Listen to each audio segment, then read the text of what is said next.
depth in the cleaning process, prepping the block for assembly. Um, yeah, obviously you want to clean off the outside, the inside, and so on.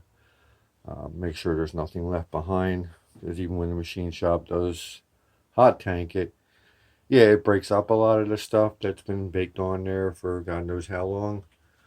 Um, but when you get it back from, and even though it looks really clean, um, it's still going to have the possibility of having some stuff in there: dust, dirt, particles, rust particles, whatever. Um, Definitely clean out water passages, obviously. Um, but probably the more important part would be the oiling system. Um, I strongly suggest using the long bottle brushes that they use for cleaning out the oil galleys. Um, I've used that with brake clean and flushed it out with quite a bit of brake clean to make sure I got everything out of there. You know, they feed the main bearings. The main bearings in turn feed the main part of the crank, which feeds the rods. Um, you definitely want to make sure that's all clean, all the way up to the oil filter housing. And that's where the oil pump, which would mount there, picks up the oil, pumps it into the oil filter housing through the filter and the pressure regulator and so on, and then through the rest of the block to feed the main bearings, and then also up top to the cylinder head. So you definitely want to make sure that that is all really clean. You don't want anything in there, because anything that's in there, as soon as you go to start it up and the oil starts flowing, it's going to get pushed right to your main bearings. And even a little small grain of sand will really wreak havoc on your bearings. Yeah, your bearings will probably chew up a grain of sand, but it will definitely scar up the crank and your bearings. And you don't want that, especially not on a freshly built engine. The other thing I kind of glossed over was cleaning the cylinders. If you have the engine bore and honed, um, even though you run your hand through them and they feel really clean and smooth, the cross hatches will hide the really fine particles from the honing stones and everything else in there. So you want to use a bunch of really clean white shop towels. And he recommended a light motor oil, but you can also use WD-40.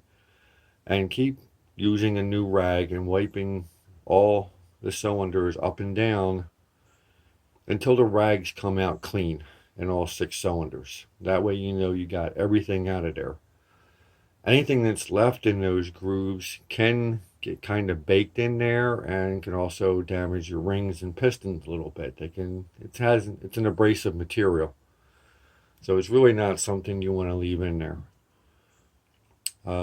The machine shop usually does clean it up themselves, but they don't go into really deep detail unless they're building the engine for you. Then they will go the extra step and take. I guess I spent about an hour, maybe a little longer, just cleaning all 6 cylinders, just constantly checking them.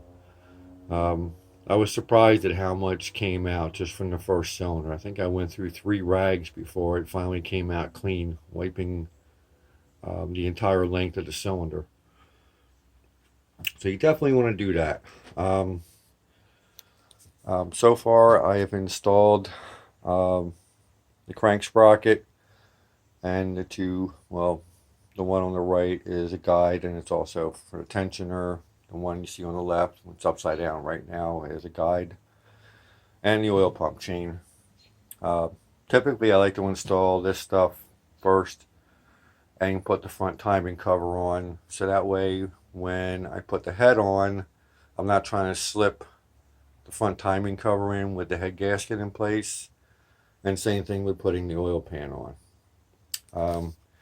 Before I actually do put the head on, I will put a rubber band around here holding these two together, so that way I can put the head on and the chain won't drop down and it'll hold everything in place, so that way I'm not trying to fight with this while putting the head on at the same time. The oil pump chain, It's just going to be hanging there for right now until a later date. Um, a lot of times what I'll do after I completely assemble the head, have the cams in, have both timing chains on, the one between the intake and exhaust cam and the main chain, and I have the timing set, put the vanos back on again, and that whole process of putting that on, which I'll get into that later. What I'll do is I'll install the oil pump, but I won't put the chain and sprocket on just yet. And I'll have the oil filter housing on, the oil filter in. I'll even fill that with oil ahead of time. And then I use a shallow plastic pan, and I have the engine in the upright position. I will put like maybe 2 quarts of oil in it, enough to submerge the oil pump pickup, and then I'll rotate the oil pump by hand until it picks up oil, fills up the rest of the oil filter housing, and it starts pumping through the main bearings and up into the head, and I start seeing it come out around the lifters and the squirters that are up there. Which, yeah, thinking of squirters, when you're putting the bottom end together, do not forget to put the squirters in the block before the upper half of the main bearings. If you do, you will have to disassemble it. Without the squirters in there, the oil will go to the main bearings and pretty much dump right out of those holes where the squirters are supposed to be. You will have little to no oil pressure, and you most likely won't have any oil going to the top end at all, and you're going to have probably not enough going to the rods. So definitely make sure you put the oil squirters back in. I make a habit of, I put the oil squirters after they're cleaned, I'll put them in a plastic bag, and I will sit them with the bearings and everything, so that way I know they're right there when I go to grab for the bearings. The oil squirters are sitting there, so I can't forget them. That's it for now. Yeah.